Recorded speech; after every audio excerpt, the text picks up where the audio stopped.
Saturday Sunday வந்தாச்சு. என்ன தான் டிராஃபிக் இருக்கட்டும், வண்டி எடுத்துகிட்டு எங்கேயாச்சும் போகணும். போயிட்டு வந்து சபா முடியலை அப்படின்னு சொல்லணும்.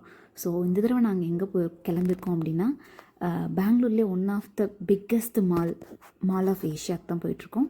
வாங்க பார்க்கலாம். வீட்டிலேருந்து கிளம்பவே 1 மணி ஆயிடுச்சுங்க.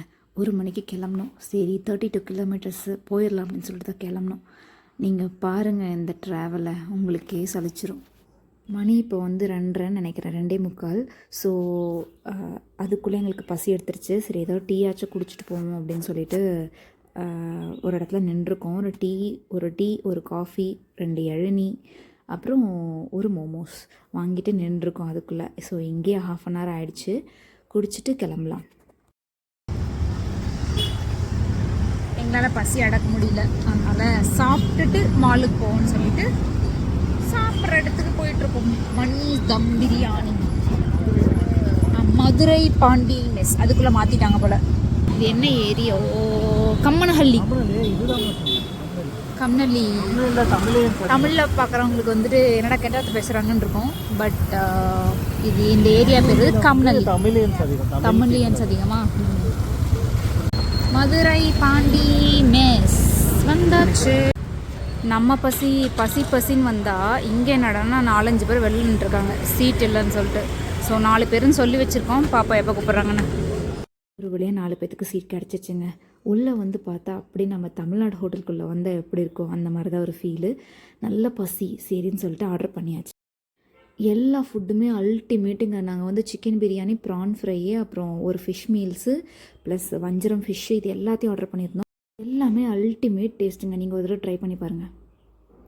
ஸோ வந்த வேலை என்னமோ மால் ஆஃப் ஏஷியாவுக்கு. ஆனால் நாங்கள் வர வழியில் 2-3 ஸ்டாப் நிறுத்தி வந்ததுனால ரொம்ப லேட் ஆகிடுச்சு. எல்லாத்துக்கும் டயர்டும் ஆகிடுச்சு. வண்டியில் ஏறி உட்காந்தோடனே வேணாம், ரிட்டனே போயிடலாம் அப்படின்னு கூட தோணுச்சு. பரவாயில்ல, வந்துட்டோம், பார்த்துட்டு தான் போயிடுவோன்னு சொல்லிட்டு தான் திருப்பி போயிட்டுருக்கோம்.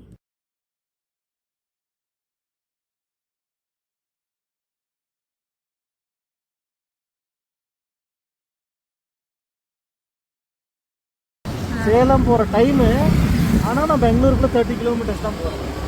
3 மணி நேரம் இருக்குது. 3.5 மணி நேரம் சேலமே போயிடுவேன்.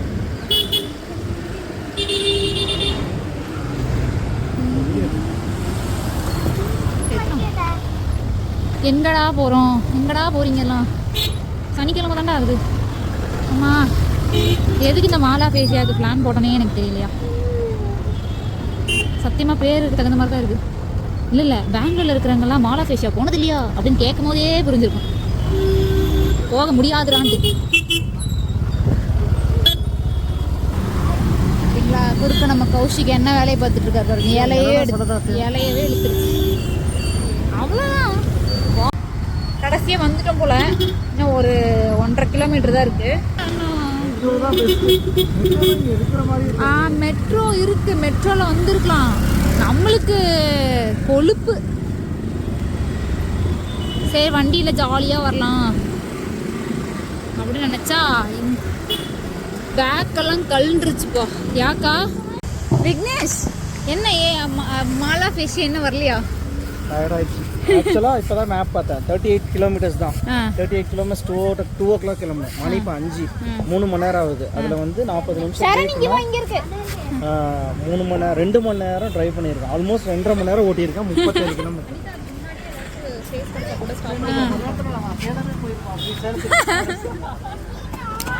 3 மணி நேரம் சேலம் போயிடலாம். அப்பா சாமி, 2 மணிக்கு கிளம்பணும், 5 மணி.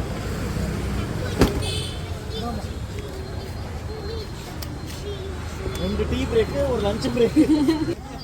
அதானே டூருக்கும் வீட்டில் போகலாமா முடியலமா?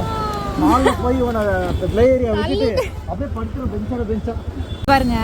இங்கேருந்து இதோ அங்கே ஒரு ப்ளூ கலரில் ஒன்று தெரியுதுல்ல, அங்கே தான் மாலு. சரியா, இங்கே கட் பண்ணி அங்கே போகணும். இதுக்கு நம்ம இப்போ ஒரு 5 நிமிஷம் நிற்கிறோமா? ரீச் ஆயாச்சுங்க. மணி 5:30. இவ்வளோ நேரம் ஆகும்னு நான் எக்ஸ்பெக்ட் பண்ணல. இதுக்கப்புறம் அடுத்த வீடியோவில் பார்க்கலாம். ஏன்னா இதுக்கு மேலே முடியல எடிட் பண்ணி. இதுக்கப்புறம் தான் பெரிய சம்பவமே இருக்குது. நாங்கள் மாலில் என்ஜாய் பண்ணவும் இல்லை, ஒன்றும் இல்லை. செம்ம ஸ்ட்ரெஸ் ஆகி தான் வெளில வந்தோம். அது என்ன ஏதுன்னு சொல்லிட்டு நெக்ஸ்ட் வீடியோவில் பார்க்கலாம். பாய்.